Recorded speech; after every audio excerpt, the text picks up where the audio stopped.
فرمایي دوکبازه ملعون دی ملعون د الله له جانبه له فرشتو له جانبه پر ده باندې لعنتونه اوري. او عجبه دا ده دنیا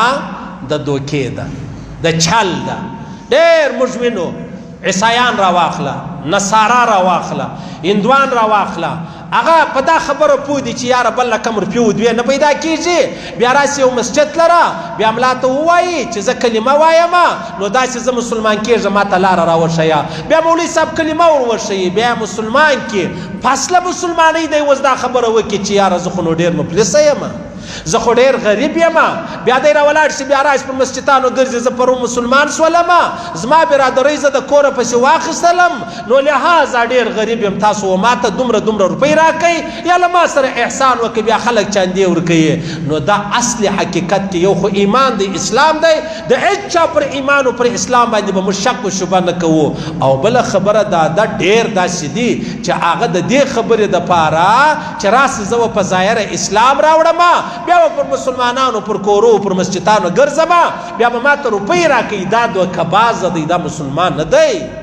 دا دوکبازه دی دا مسلمان نه دی. چې مسلمان دوکه کوي نو هندو به ولې نه کوي عیسایي او یهودي به ولې نه کوي. هغه څنګه هغه دا مسلمانان کمه دوکه کوي مسلمانان دوکه کمه کوي. هر مسلمان له منبره مولوي صاحب را واخله بیا ځه تر هغه سیروزي او تر چلې او تر څلور میاشتې تبلیغي د هغه عاجز سره واخله چې هغه د عرفات پر میدان ولاړ و له هغه عمرې والا سره واخله چې هغه صفا مروه کوله هغه مطلب هغه حافظ و قاري را واخله هغه صوفي و عاجز صاحب را واخله ټول دوکهبازان په دوکه مې ژوند دی پر دوکه به ژوند تېروو پر دغه دوکه به موږ ته ټوله مړو. څنګه هغه دا ایو ملګری راته وایي دغه کله کله د بارسه خلک راسي د کینیډا سره راسي د استرالیا سره راسي د سعودي سره راسي د امارات سره راسي د پلانۍ د جرمني او د کومه ځای سره راسي بیا د لې ګرځي بیا د خپلو ملګرو یارانو قریبانو ته وایي وایي یاره داسې کاروبارونه دي زه به ستا ترتیب در برابر کما دومره روپۍ راکه قرار به دې بوځمه اقامه به در واخلم ویزه به در واخلم کار به در جوړ کم کاروبار به در جوړ کم دومره به تنخوا در کوي دومره به پلانۍ بس ما و کار سره پرېږدم. دا دې ته راولاړ شي د کور والا سونه دې خرڅه کړله د بابا سایکل دې خرڅ کړي موټر سایکل دې خرڅ کړي رکشه دې خرڅ کړه کور دې خرڅ کړي بیا راولاړ شولې څه قرضې او پورونه دې وکړو دا روپۍ دې وده ته ورکړې چې ور دې کړلې انو نن سبا بل سبا لارې بندې دي سختۍ دي ډېرې او داسې خلک نیول کېږي داسې کښتۍ واوښتله الله اکبر. ولې حاجي صاحب تا ما ته ویلې چې راسه دلته بېروزګاري ده وروره دوې روپۍ نسې پیدا کولی زه به کار در جوړ کړم. ولې د ظالم زو ولې د دوکهبازه زو ولې د چلبازه زو ولې د جهنمي زو تا ولې ما ته دوکه راکړه ولې دې په ما کور خرڅ کوي ولې دې په ما رکشه او موبایل او سایکل او موټر سایکل خرڅ کوي ولې دې زه پورو ته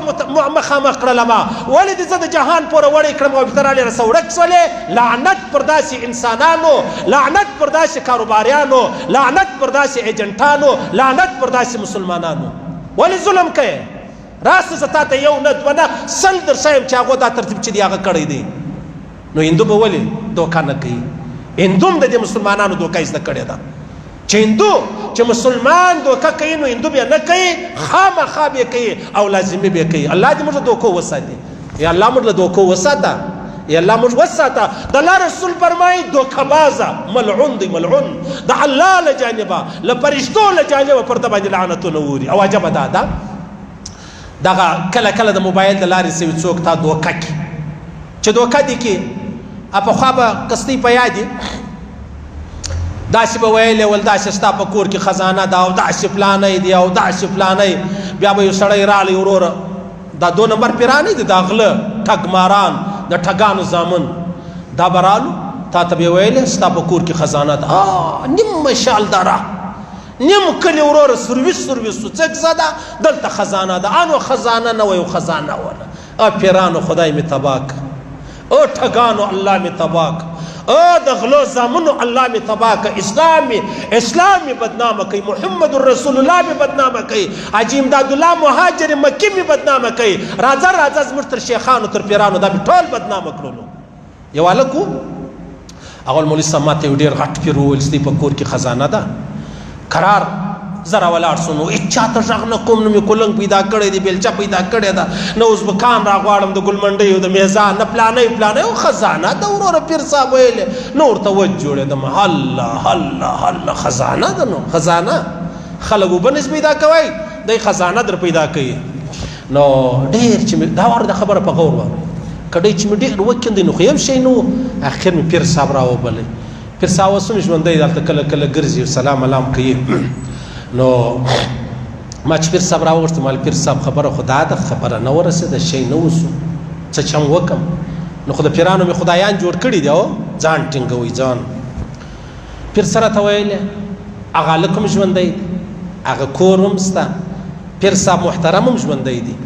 پیر صاحب ورته ویلې زه دې څا ته ورشوه کېږم یو شرط دا دی ستا چې کومه خور د هغه به هم لاندې راسره شوی کېږي لعنت پر دروغ زنانو لعنت پر دروغ زنانو ګرده در شیم ګرده الله شپې ستا غواړې زه بیا دې ده مس ستا پلار به په قبر کې لا نه پرېږدم ستا پلار نه دی په قبر کې والله که پرېږدم نو خبره داسې ده چې دا خبرې خو شروع سولې دوکه ده نو دوکه بازي ده څومره لویه دوکه مسلمان کوي لعنت پر دوکه بازه باندې لعنت که زه هم کته وې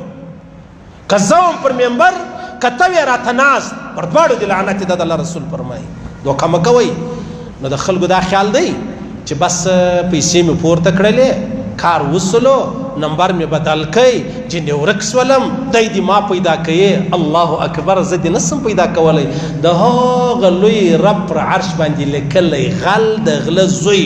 دوکهباز د دوکهباز زوی جهنمي او د جهنمي زوی لیکلی دی قبر ته چې ورشوه سوې څه به کوې د حشرګاه میدان ته چې رالې څه به کوې پر پل صراط چې تېرېدې څه به کوې نه به زه یم نه به ته دوکهبازه خیال دې دا دی چې بس کار خلاص سلو ولاړ په لا اله الا الله محمد رسول الله کسي دوکه مه کوئ چل مه کوئ